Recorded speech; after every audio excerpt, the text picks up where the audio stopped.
بہاؤدین زکریا ملتانی رحمۃ اللہ علیہ کہتے ہیں کہ اس بچے کو میرے قریب کرو. حضرت بہاؤدین زکریا ملتانی علیہ رحمت و رضوان کے قریب جب اس بچے کو کیا جاتا ہے تو فرماتے ہیں کہ اس کے داہنے کان کو میرے پاس لے کر آؤ. حضرت بہاؤدین زکریا ملتانی کے پاس اس بچے کے داہنے کان کو لایا جاتا ہے. حضرت بہاؤدین زکریا ملتانی علیہ رحمت و رضوان اس بچے کے داہنے کان پر پھونک مارتے ہیں. اس کے بعد کہتے ہیں اس کے میرے پاس اس کے بائیں کان کو لے کر آؤ. حضرت بہاؤدین زکریا ملتانی رحمت اللہ علیہ اس کے بائیں کان پہ پھونک مارتے ہیں اور حضرت بہاؤدین زکریا ملتانی رحمت اللہ علیہ جب اس کے بائیں کان پہ پھونک مارتے ہیں تو بچہ رونا بند کر دیتا ہے. تو پوچھتے ہیں حضرت آخر ماجرا کیا ہے, آخر وجہ کیا ہے, آخر ریزن کیا ہے؟ کہ ایک ڈاکٹر کو دکھایا, اس نے دوائی لکھی لیکن اس کی دوائی سے فائدہ نہیں پہنچا.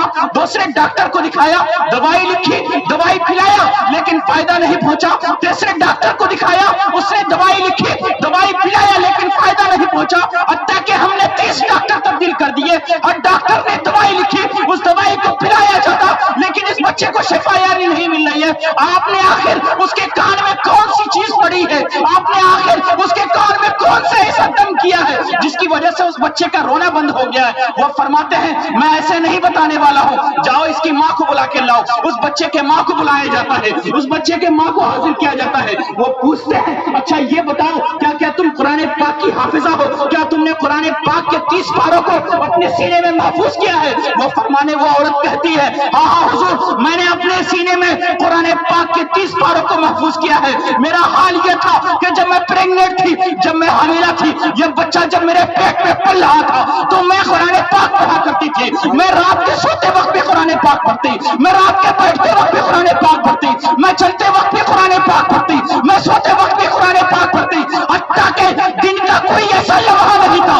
حتیٰ کہ رات کا کوئی ایسا لمحہ نہیں تھا کہ جب میں قرآن پاک نہیں پڑھتی, بلکہ ہر وقت قرآن پاک کی صدائیں میری زبان پر جاری تھی, ہر وقت قرآن پاک کی صدائیں میرے ہونٹوں پر جاری تھی. میں سوتے وقت قرآن پاک, بیٹھتے وقت قرآن پاک, اٹھتے وقت قرآن پاک, چلتے وقت قرآن پاک, پھرتے وقت قرآن پاک. یعنی میری زندگی کا کوئی ایسا لمحہ نہیں ہے جو میرے قرآن پاک کی آیتوں سے میرے ہونٹ خاموش ہو. لیکن حضور ایسا ہوا کہ جب یہ بچہ پیدا ہوا, مجھے نفاس کا خون آنے لگا, میں نے قرآن پاک کو پڑھنا بند کر دیا ہے. اسی وجہ سے حضرت بہاؤدین زکریا ملتانی رحمت اللہ علیہ فرماتے ہیں کہ یہ کوئی عام بچہ نہیں ہے بلکہ اپنے وقت کا ولی ہے. حضرت بہاؤدین زکریا ملتانی فرماتے ہیں کہ اس لیے کہ جب بچہ اپنے ماں کے پیٹ میں تھا تو اس کی ماں قرآن پاک سوتے وقت پڑھتی تھی. جب بچہ اپنے ماں کے پیٹ میں تھا تو اس کی ماں بیٹھتے وقت قرآن پاک پڑھتی, اس کی ماں سوتے وقت قرآن پاک پڑھتی, اس کی ماں چلتے وقت قرآن پاک پڑھتی, اس کی ماں, بلکہ حتیٰ کہ دن کا کوئی ایسا لمحہ نہیں ہوتا کہ اس کی ماں قرآن پاک نہیں پڑھتی. لیکن جب سے یہ بچہ دنیا میں آیا ہے وہ قرآن پاک کی آیت اپنے ماں کے پیٹ میں سننے کی اس کو عادت ہو گئی تھی, اس کی روح کو قرآن پاک کی آیتیں سننے کی چاشنی لگ گئی تھی. لیکن جب سے قرآن پاک کی آیتیں سننے کا رشتہ اس سے لا تعلق ہو گیا ہے, جب سے یہ قرآن پاک کی آیتیں نہیں سن پاتی ہے تب سے اس کی روح کو چین نہیں مل رہا ہے. میں نے یہ کیا کہ جب اس کے بچے کے دائیں کان کو میرے قریب کیا گیا تو میں نے قرآن کریم کی ایک آیت پڑھی, اور جب اس بچے کے بائیں کان کو میرے قریب کیا گیا تو میں نے قرآن پاک کی دوسری آیت پڑھی, اور جیسے ہی میں نے قرآن پاک کی دو آیتیں اس کے کان میں پڑھی, وہ بچہ جس کو ڈاکٹر کی دوائی نے فائدہ نہیں پہنچایا اس کو قرآن پاک کی دو آیتوں نے سکون بخش دیا. سبحان اللہ, سبحان اللہ. نعرہ رسالت, مسلک اعلیٰ حضرت عرص غریب نواز حضرت علامہ مولانا مفتی رضا المصطفیٰ مصباح صاحب قبلہ, نعرہ تکبیر, نعرہ رسالت. تو حضرات یہ تھی ہمارے مائیں. جب مائیں اس کردار کی ہوتی تھی تو جا کر کے بچہ اچھا پیدا ہوتا تھا. لیکن آج حالت کیا ہے, آج حالت کیا ہے؟ ایک عورت کو اپنے شوہر سے جھگڑتے ہوئی فرصت نہیں ملتی. ہونا یہ چاہیے تھا کہ جس قدر احتیاط کی تدابیر اس کو اس حالت میں کرنی چاہیے تھی جس وقت اس کا بچہ اس کے پیٹ میں تھا. آج بھی سائنس ریسرچ کر رہی ہے, تحقیق کر رہی ہے